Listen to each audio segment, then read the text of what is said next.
Deuteronômio 33. Como Maria, que estava aos seus pés e dissesse: essa é a boa fala. Amém. Eu quero meditar um pouquinho com você sobre esse texto. E eu desejo que o Espírito Santo coloque no teu coração a mesma emoção que eu tive quando eu meditei sobre essa palavra. E eu senti assim que nos corredores da minha mente, da minha alma, eu visitei algumas coisas, alguns botões, algumas coisas precisavam ser mexidas e precisavam ser bem meditadas. Eu gostaria de fazer uma pergunta para você refletir um pouco. No teu dia a dia, na tua casa, no teu trabalho, com as pessoas com as quais você vive e convive, você, com a tua boca, com a tua forma de viver, de falar, de pronunciar, você é uma pessoa que abençoa ou uma pessoa que amaldiçoa as coisas? A palavra murmuração, ela significa intercessão a demônios. A palavra oração ou intercessão significa orar e pedir direção para Deus. Com a nossa boca nós temos abençoado ou nós temos amaldiçoado?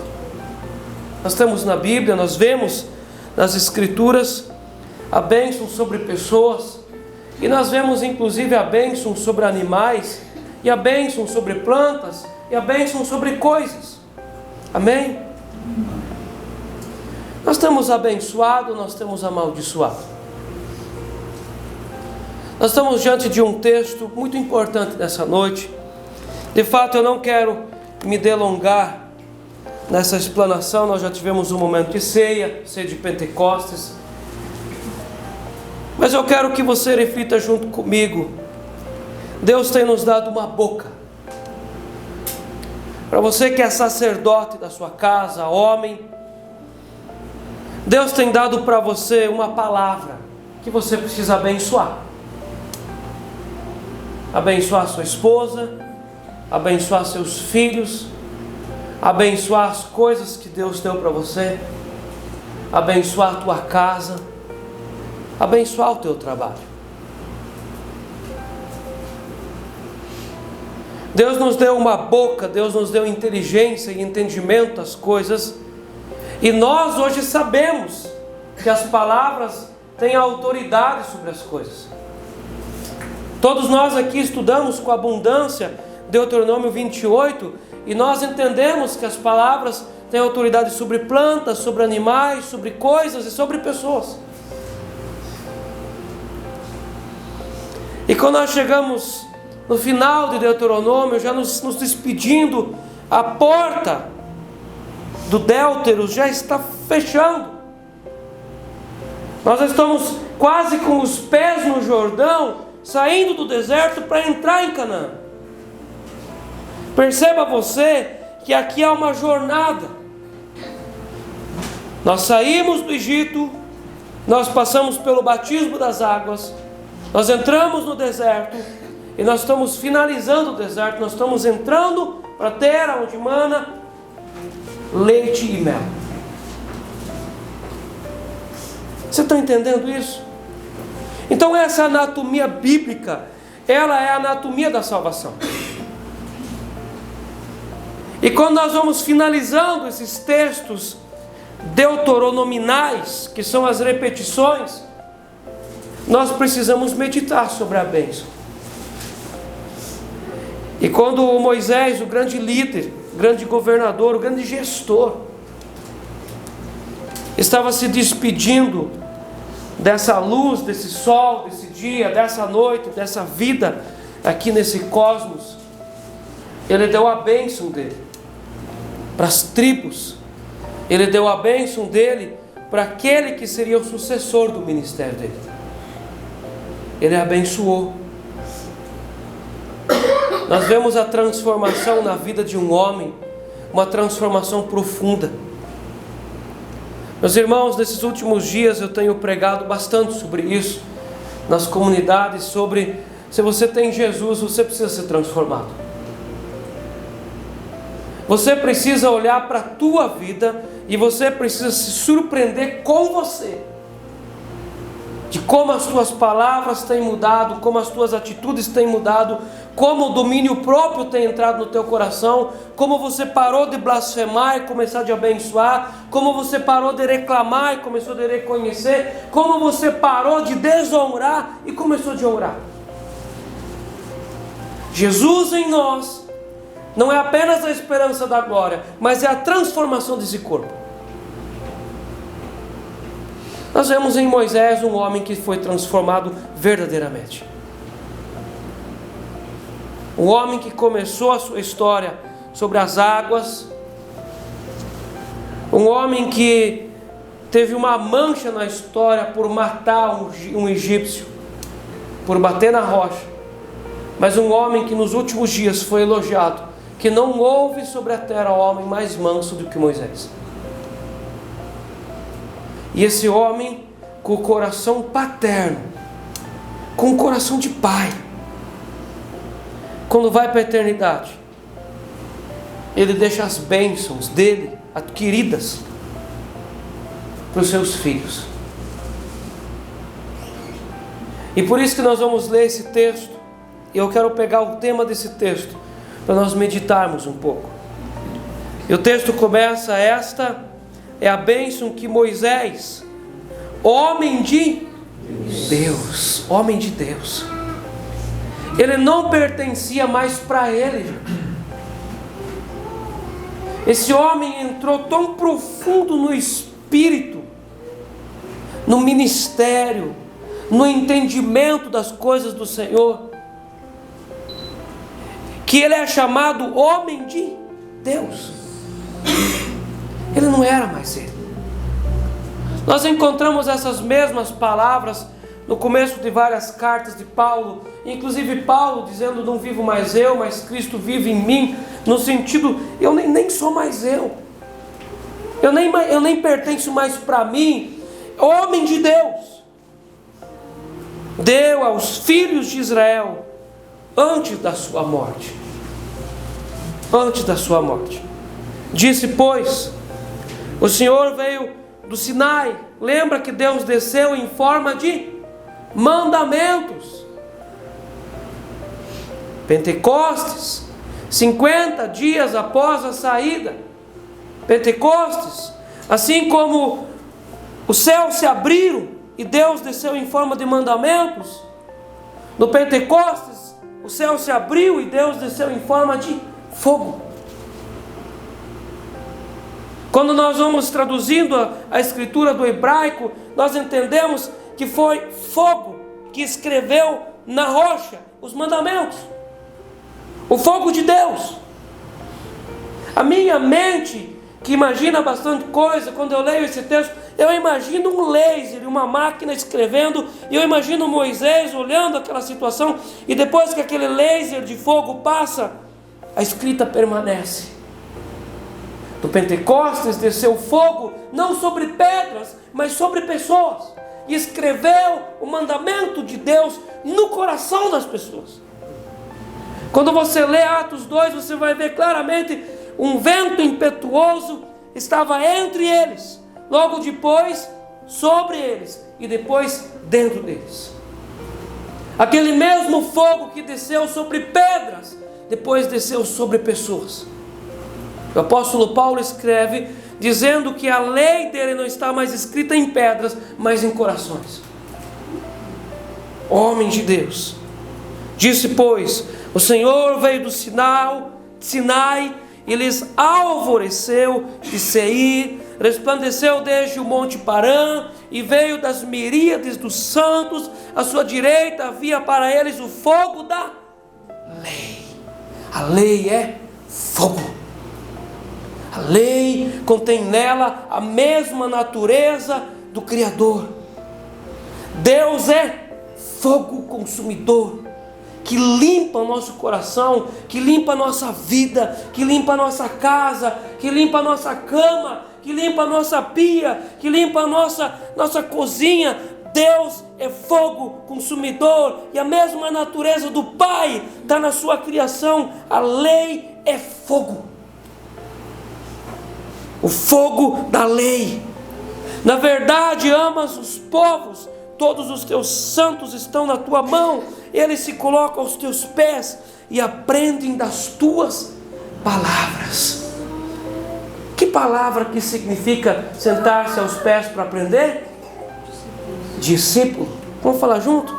Que palavra que diz sentar-se aos pés para aprender? Discípulo. A palavra discípulo significa sentar-se aos pés para aprender. Aprendem das tuas palavras, é um discípulo.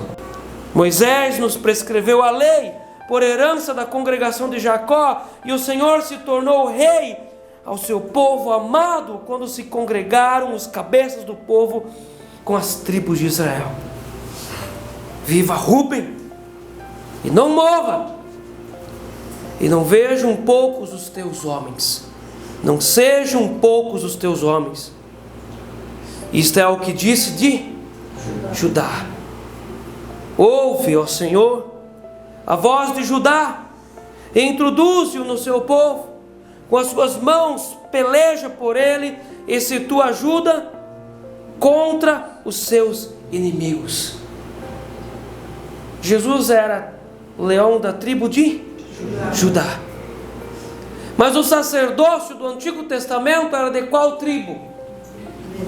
Olha o verso 8: de Levi disse: dá ao Deus o teu tuminho, que eram pedra preta e era pedra branca, que eram as pedras do julgamento. Deus entregou nas mãos dos sacerdotes o julgamento das coisas. O sacerdote julgava se havia adultério numa casa. O sacerdote julgava se havia morte por homicídio ou se a pessoa morreu de forma natural. O sacerdote julgava, ele examinava lepra, ele examinava espírito de ciúme. Deus entregou nas mãos de Levi o Urim e o Tumim para o homem teu fidedigno, que tu provaste em Massá, com quem contendestes nas águas de Meribá. Aquele que disse a seu pai e a sua mãe: nunca os vi, e não conheceu os seus irmãos, não estimou os seus filhos, pois guardou a tua palavra e observou a tua aliança. Quando você lê o texto de Malaquias, você vê exatamente isso, dizendo: mas os filhos de Levi guardaram a aliança. Guardas a tua aliança. Ensinou os teus juízos a Jacó e a tua lei a Israel, ofereceu incenso às tuas narinas e holocausto sobre o teu altar. Abençoa o teu poder, ó Senhor, e aceita a obra das suas mãos. Fere os lombos dos que se levantam contra ele e o aborrecem, para que nunca mais se levantem. Olha a bênção sobre o filho mais novo. De ti Benjamim disse: o amado do Senhor habitará seguro com ele. Benjamim era o amado de Jacó. Ele o amava tanto que nem o deixou, nem queria deixar que ele fosse para o Egito se apresentar para José. Ele o amava. Ele também era amado do Senhor. Todo dia o Senhor o protegerá e ele descansará nos seus braços. Olha o José. De José disse: bendita do Senhor seja a tua terra, com o que é mais excelente dos céus, do orvalho e das profundezas, com o que é mais excelente daquilo que o sol amadurece e daquilo que as messes produzem, com o que é mais excelente dos montes antigos e mais excelente dos outeiros eternos, com o que é mais excelente da terra e da sua plenitude e da benevolência daquele que apareceu na sarça. Que tudo isto venha sobre a cabeça de José, sobre a cabeça do príncipe entre seus irmãos. Por quê? O José foi o Yeshua,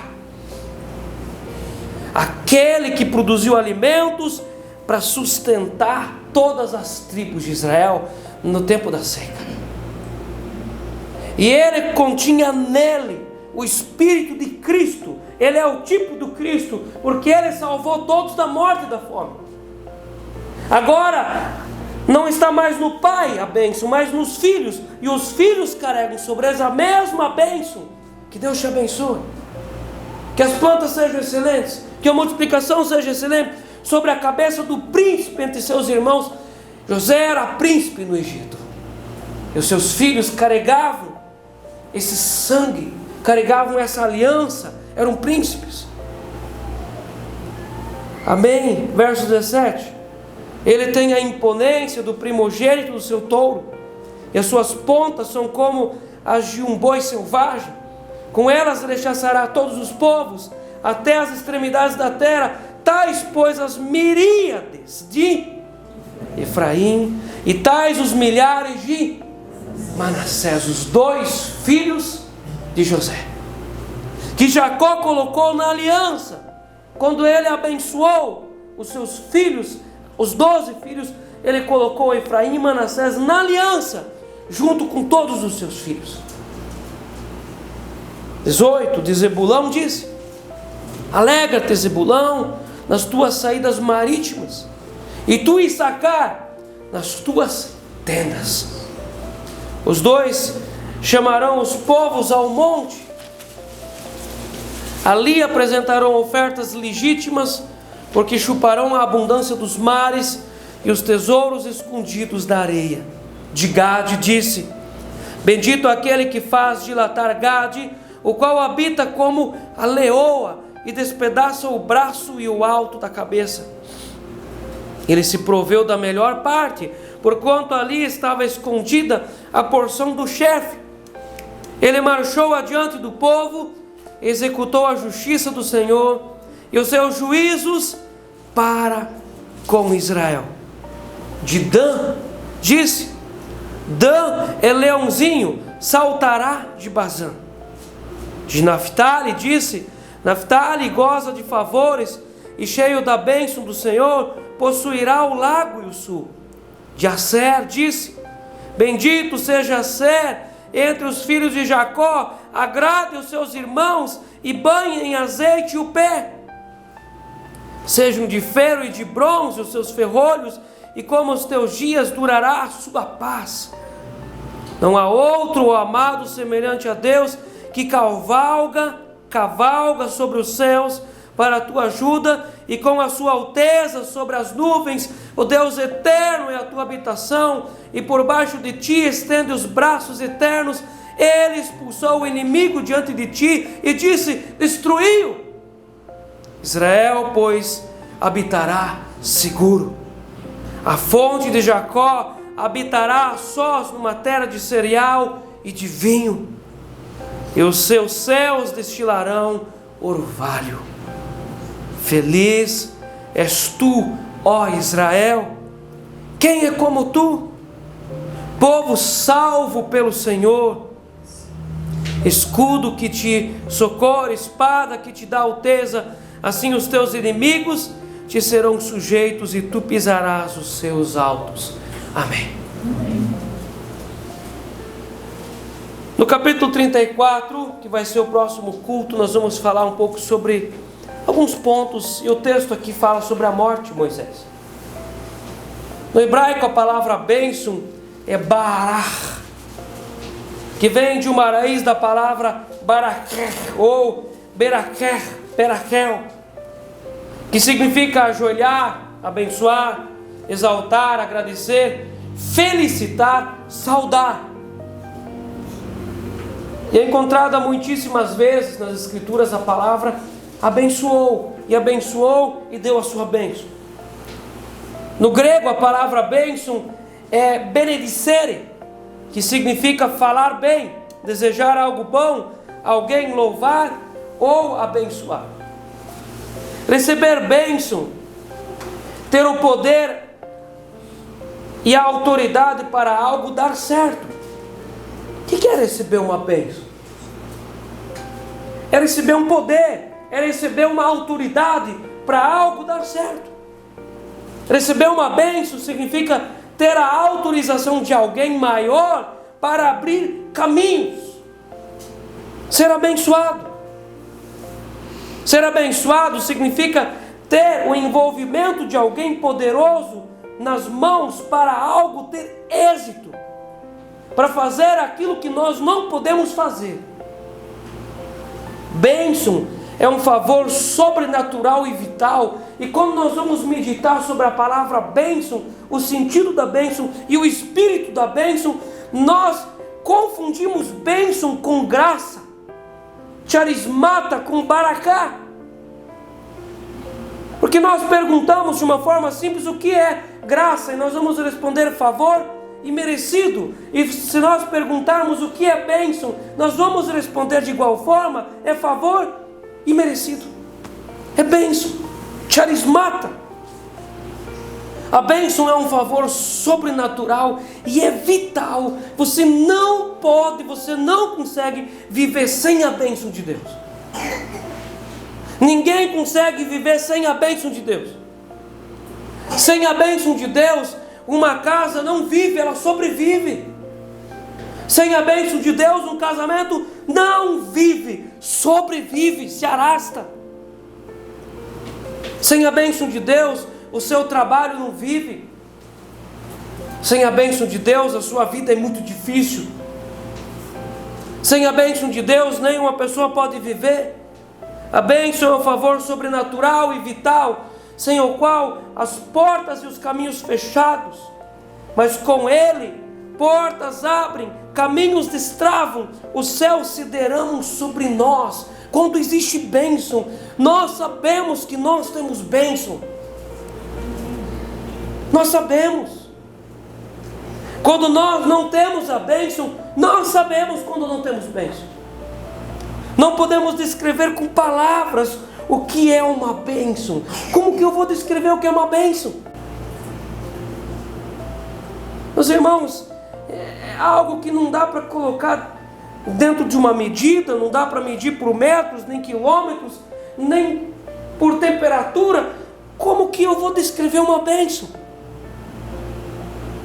É como você descrever a vida. Não tem como você descrever a vida, nem descrever a morte. Você pode falar sobre um corpo morto, mas não falar sobre a morte e nem sobre a vida. Não tem como você dizer o que é uma bênção.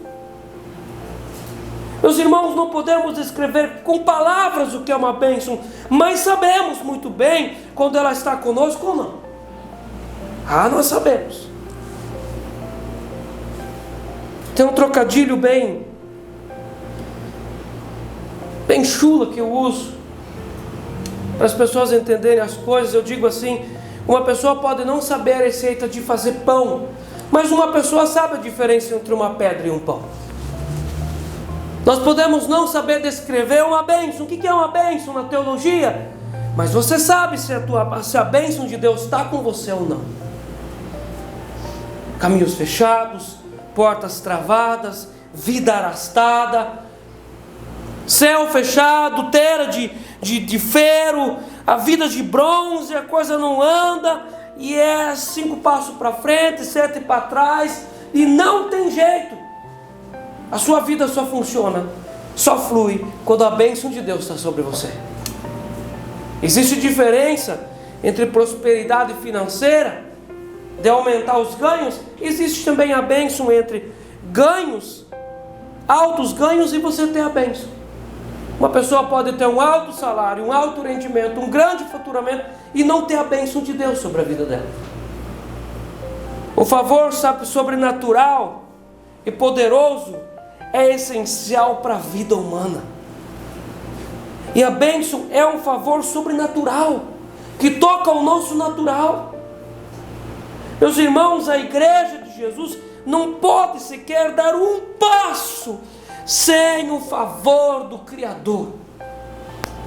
Nós podemos ter a melhor estratégia de igreja, a melhor teologia, a melhor filosofia para explicar a Escritura, mas se nós não temos a bênção de Deus, nós somos como uma horta que não tem água. Sem bênção não dá para viver. Sem bênção, a sua cama, casal, é uma cama cheia de espinhos. A bênção lubrifica relacionamentos, une famílias, dá um crescimento saudável para a igreja, limpa a igreja como o óleo limpa a igreja. Bênção de Deus. E para todas as coisas e casos, nós dependemos de Deus. Nós dependemos de Deus. Todos nós aqui concordamos que nós não podemos viver sem a bênção. E a bênção nasce no céu. Ela não nasce nas nossas mãos. A bênção não nasce nas faculdades. A bênção não nasce nos nossos melhores projetos. A bênção não nasce no útero do nosso melhor projeto inteligente. A bênção nasce do céu. A bênção não nasce no ventre das nossas mãos. A bênção não nasce nos planos da nossa família. A bênção nasce do céu. Ela é como o orvalho que desce sobre o irmão. A bênção nasce no coração de Deus. Você pode ter os melhores planos, mas se os planos do coração de Deus não se encontram com os planos que você tem, esses teus planos servem para nada. A bênção nasce no coração de Deus. Por isso que nós vemos um homem como Elias, que ora e fecha os céus, porque o cara tinha a intimidade com Deus. O espírito dele é alinhado com o espírito de Deus. Ele sabia o que havia no coração do Pai, ele sabia o que pedir. Você precisa entender os caminhos de Deus, os altares do Senhor. A bênção nasce no coração de Deus.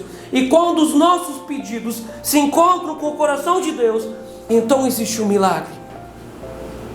Um pastor disse assim: Ana queria um filho e Deus queria um profeta. A bênção de Deus veio porque os projetos se encontraram. A bênção foi criada por Deus ainda antes do homem existir. Em Gênesis capítulo 1, verso 28, Deus criou Adão, criou a Eva, colocou neles o DNA dele, colocou neles órgãos sexuais, colocou neles inteligência, colocou neles coração, colocou neles vontade e depois os abençoou. Você consegue entender que a bênção de um casamento, ela nasce na cama do casal? A cama do casal é a fonte de tudo.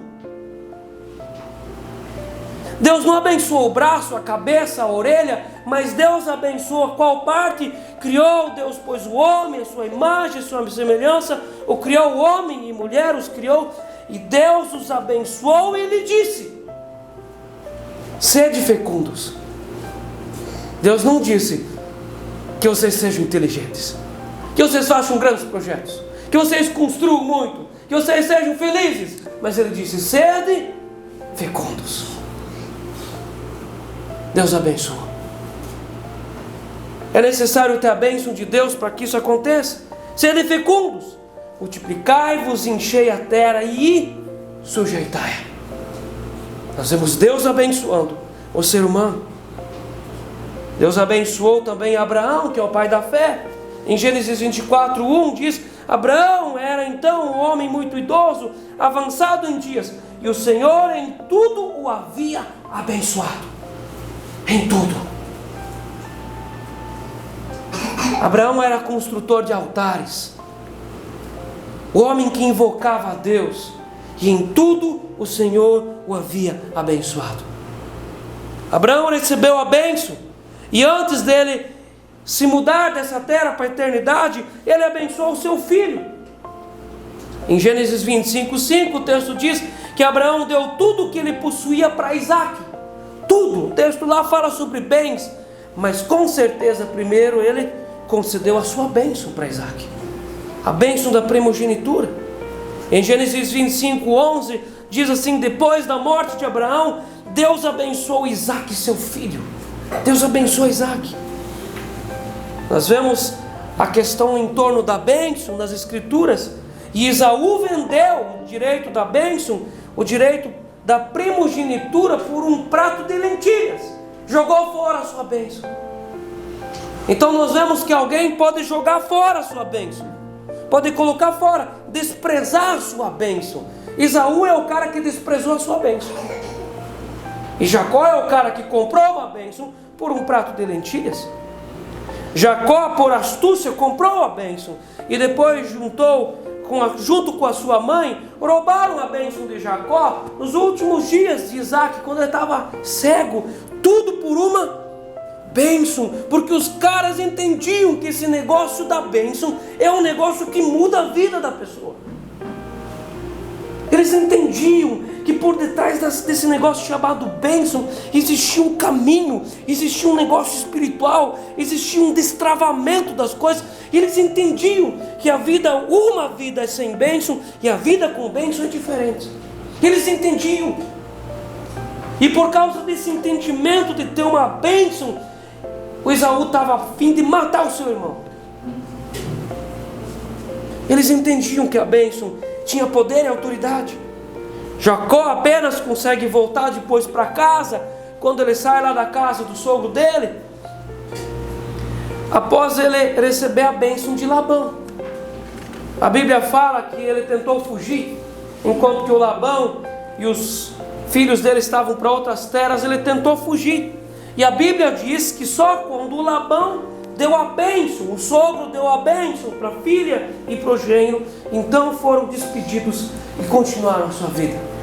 Quando o sogro deu a bênção, Jacó abençoa cada um dos seus filhos. Depois, quando ele está lá no Egito, quando ele falece, e ele abençoa com palavras proféticas acerca do futuro de cada um. E é incrível que assertivo que esse homem é quando ele profetiza sobre cada um dos filhos dele. E o mais incrível de todos é sobre Judá. Tu és videira, tu és vinho, e Jesus é da tribo de Judá, leão da tribo de Judá.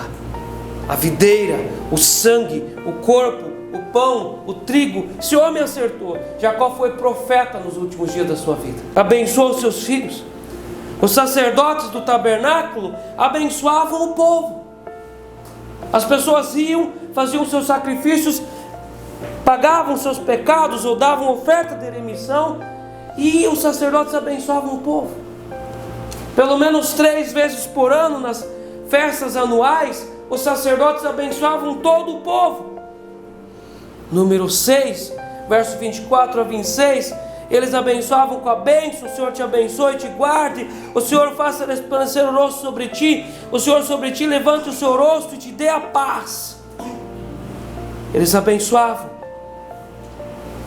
para que o Senhor guardasse, para que o Senhor resplandecesse, para que o Senhor levantasse o rosto e desse a paz.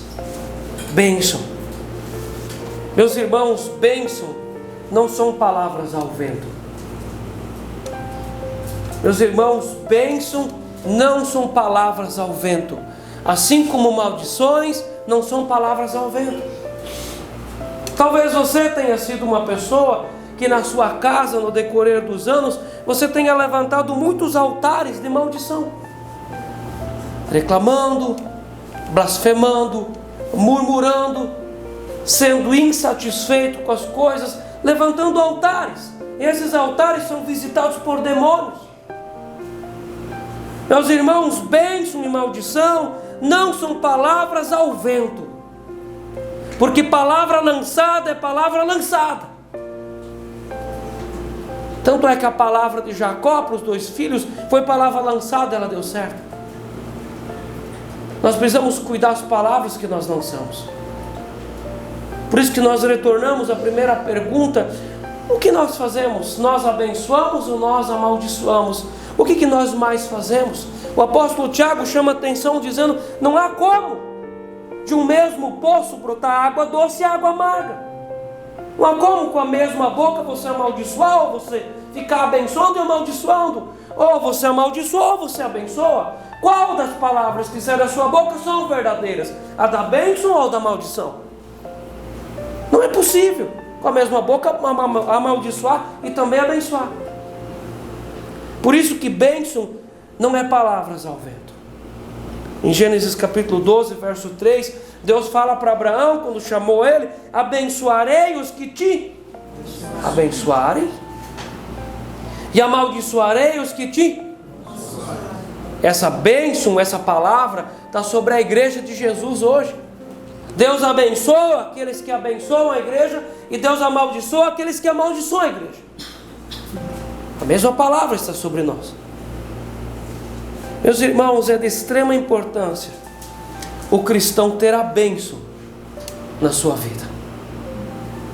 A primeira coisa que um israelita precisava é ter a bênção do sacerdote na sua vida. Isso não foi anulado.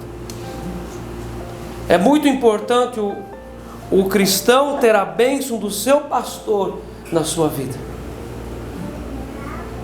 Meus irmãos, é muito importante que o marido precisa abençoar a esposa. Você, marido, você abençoa a sua esposa? Você dá palavras de bênção para sua esposa?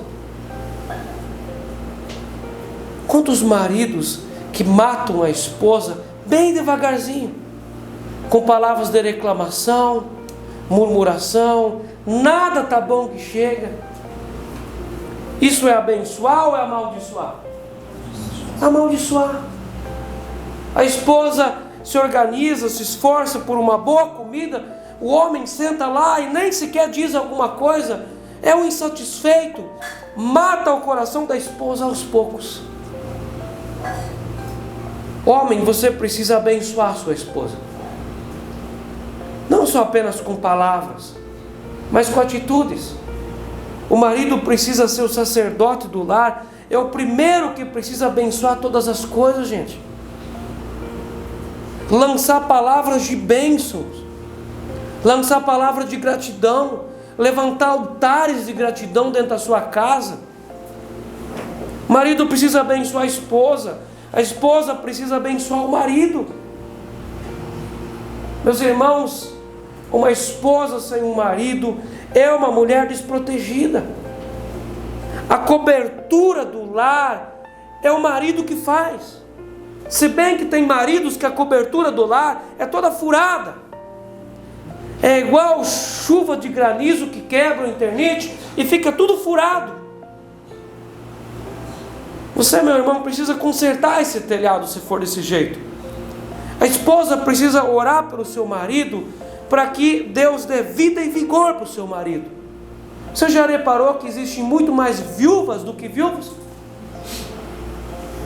E às vezes eu já tenho meditado sobre isso. Por que é que Deus leva tantos homens e deixa tantas viúvas? Alguma explicação espiritual tem. Talvez porque não valorizo. E a esposa precisa abençoar o marido também. Deus te abençoe. Deus te abençoe. Abençoe o seu marido.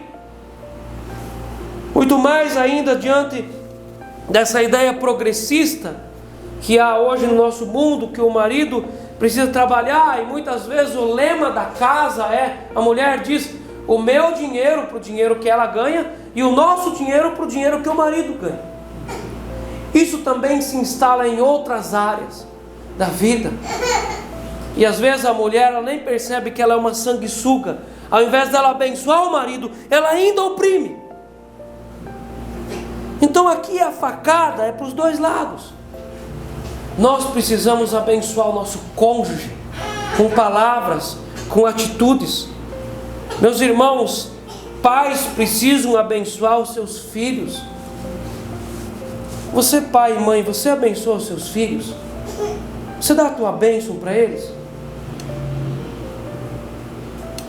Meus irmãos, quantas vezes os filhos são travados para as coisas da vida, porque os pais não dão a sua bênção, só dão as críticas. Críticas porque às vezes comparam com os filhos dos outros, então criticam. Nunca o filho é bom que chega, não são satisfeitos com o filho que Deus deu, então criticam. Pais precisam abençoar os seus filhos com um cristianismo sério. Não ficar com desenho de Bíblia, com coisa assim misturada, com um cristianismo sério, orando com eles, lendo a Bíblia com eles, com uma educação firme. Pais que abençoam seus filhos com varinha e com educação firme são pais que amam seus filhos. Pais cristãos devem abençoar os seus filhos, ensinando os filhos a trabalhar. É uma bênção ensinar os filhos a trabalhar. Quando a criança, porém, é atrapalhada, não sabe fazer nada. Quem precisa ensinar os filhos a trabalhar são os pais. Pais precisam abençoar os seus filhos dando palavras de bênção. Só que não é só sobre palavras. Nós não somos místicos. As palavras precisam ser baseadas com fatos, com vida, com uma formação. Meus irmãos, jovens casais precisam pedir a bênção dos pais para casar. Nós vivemos hoje dentro de uma igreja esquisita, que a própria igreja às vezes diz: não, isso não tem nada a ver. Deus escolheu os pais para abençoarem você. Meus irmãos, como Criador, como alma e espírito, Deus é teu Criador. Mas como corpo, o teu pai e a tua mãe foram usados para criar você. Você saiu da onde? Nenhum de nós aqui é Adão. Todos nós saímos de uma mulher. Todos nós somos frutos de um momento de amor entre nosso pai e nossa mãe. E eles são carne. Eles nos geraram. Deus escolheu nosso pai e nossa mãe para nos dar bênção. Há duas advertências: que os pais não provoquem os filhos a ira e que os filhos não desonrem os pais. Mas como é importante quando jovens casais pedem a bênção dos pais para casar. Vivem certo, não desonram os pais, e os pais com naturalidade, com bom coração, podem pôr as mãos sobre os filhos no dia do casamento e dizer de todo o coração: que o Senhor abençoe vocês, que o Senhor dê bênçãos para vocês, que o Senhor dê filhos para vocês, que os pais de bom coração liberem uma palavra do fundo da alma e dizem: Deus, eu quero que o Senhor abençoe os meus filhos. Meus irmãos, palavras têm autoridade. E pais precisam dar a bênção para esse jovem casal. Nós precisamos aprender também, abrir um parênteses aqui. Meus irmãos, nós não podemos abençoar aquilo que Deus abomina. Nós não podemos liberar a nossa bênção sobre aquilo que Deus despreza. Se Deus despreza julgo desigual, então pais não vão colocar a sua bênção sobre julgo desigual. Nós estamos tratando sobre bênção, mas também nós não podemos abençoar tudo. Mais um pouco nós estamos dentro aqui da teologia progressista e abençoando o pecado também. Nós vamos abençoar aquilo que Deus abençoa e nós vamos ser contra desprezar aquilo que Deus despreza. Mas quando as coisas se encaixam dentro da palavra de Deus, é natural que se dê a bênção. Dentro disso, pais precisam dar a bênção para o jovem casal. E nós todos precisamos da bênção de Deus. Você crê nisso, que você precisa da bênção de Deus? Amém. Amém? Amém. Eu acho que diante da necessidade que nós temos da bênção de Deus, o nosso amém foi muito fraco. Nós todos precisamos da bênção de Deus. Você crê nisso? Amém. Amém. E há duas coisas que inibem a bênção de Deus sobre a nossa caminhada: a desobediência e a desonra. Quando nós tratamos a palavra bênção e a palavra graça, quase não há diferença. Há uma diferença na teologia sistemática, mas no modus operandi não é a mesma coisa. É graça imerecida, é favor imerecido. E quando eu estava meditando sobre as duas coisas principais que inibem a bênção de Deus na nossa vida, a desonra e a desobediência, parece que é o mesmo Espírito. E você vai ver isso em todas as Escrituras. Honra o teu pai e a tua mãe. Quem desobedece aos mandamentos, a desobediência se transforma em desonra. E nós temos vivido em dias que as pessoas se desonram muito. Desonram as autoridades, desonram pai e mãe. Meus irmãos, a desonra nunca produzirá algo de bom. A desonra produz doenças. A desonra produz secura. A desonra produz cegueira, surdez espiritual, esquecimento da palavra. A desonra é terrível. E essas duas coisas inibem a bênção de Deus sobre a nossa vida, a desonra e a desobediência. Provérbios 20:20, o texto diz: se alguém amaldiçoar o seu pai e a sua mãe, a lâmpada se extinguirá na mais profunda escuridão. Nós precisamos da bênção das nossas autoridades. Jesus abençoou os discípulos e diz: ide, fazer discípulos. Jesus deu o Espírito Santo para os discípulos e os abençoou, dizendo: tentem um bom ministério. Paulo abençoou as suas igrejas, abençoou os diáconos e abençoou Timóteo, dizendo: meu discípulo amado. A igreja precisa abençoar também uns aos outros. E no final do culto, quando nós falamos uns para os outros: Deus te abençoe, que não seja apenas palavras de praxe, mas que seja do coração. Que Deus te abençoe. Libera uma palavra sacerdotal sobre a pessoa que está do teu lado. Há autoridade nas nossas palavras. Libera uma palavra do fundo do coração. Que Deus te abençoe. A maior de todas as bênçãos é viver na salvação. O texto de Deuteronômio 33 termina no verso 29. Feliz és tu, ó Israel. Deus mudou o nome de Jacó de astuto para Israel, o homem abençoado, o pai dos meus filhos, Israel.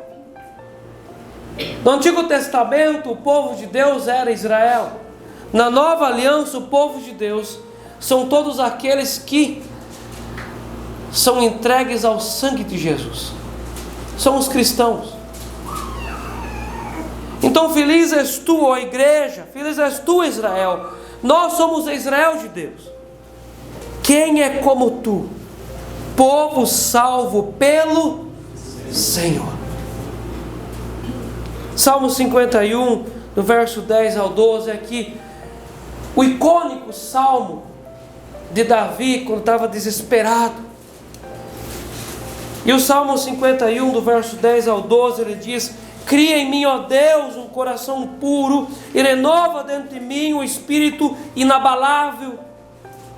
Não me repulses da tua presença, nem me retires o teu Santo Espírito. Restitui-me a alegria da salvação e sustém-me com o espírito voluntário. Esse homem pede a bênção: restitui-me a alegria da salvação. Ele pediu a bênção de Deus para ele viver a salvação. Feliz és tu, Israel. Quem é como tu? Povo salvo pelo Senhor, escudo que te socorre, espada que te dá alteza. Assim os teus inimigos te serão sujeitos e tu pisarás os seus altos. Amém. Eu creio que o Espírito Santo falou com o teu coração nessa noite. E cada um de nós caminhou nos recônditos, nas salas da sua alma e visitou muitos corredores. Nós precisamos da bênção de Deus. Você pode baixar a sua cabeça, nós vamos orar em nome de Jesus. Pai, obrigado, Senhor Deus, que a Tua palavra sempre é tão clara sobre a nossa vida aqui. Que o Senhor tem ministrado essa igreja a partir do seu altar. E nós confessamos em oração que nós dependemos da Tua bênção para viver, Senhor. Nós queremos essa noite, Senhor Deus, clamar pela Tua bênção sobre a nossa casa, sobre a nossa família, sobre o nosso casamento, sobre o nosso trabalho, sobre o nosso corpo. Abençoa, Senhor Deus, a nossa alma, nosso espírito. Abençoa, Senhor Deus, a nossa salvação. Abençoa, Senhor Deus, toda a nossa casa, tudo que nós fazemos, nossos pensamentos. Libera, Senhor Deus, uma palavra sobre nós. Amém. E nós queremos andar sobre essa palavra, sobre os caminhos que vêm do céu. Nós queremos, Senhor Deus, aqui na terra, andar sobre aquilo que o Senhor gerou no céu. Assim nós oramos, Senhor Deus, humildes na Tua presença, reconhecendo que nós dependemos do favor imerecido. Em nome do Teu Filho Jesus e na presença do Teu Santo Espírito, nós dizemos amém. Amém. Amém.